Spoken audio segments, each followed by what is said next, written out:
gising ako. Hmm. Akala ko may tao dun sa ilog. Take note, yung mga baka pala, naglalakad-lakad dun sa, ilog. Tapos, naririnig ko yung tukpo. Tukpo. Tukpo. Tukpo. Saka naririnig mo lang sa gabi talaga yung lagas-las ng tubig. No?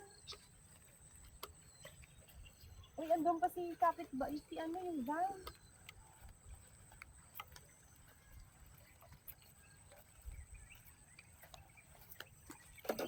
Hawak kamay.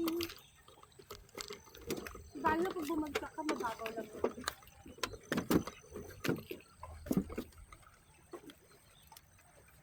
Pero dito medyo malalim na lang.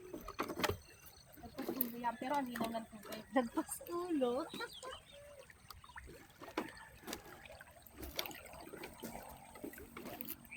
Ligo na tayo. Sige na tayo? Di, mag-noodles muna tayo. Tapos ligo na tayo. Kasi pagpapawisan tayo pagkakain ng ligo. Hindi pa tayo nagbibideo naliligo.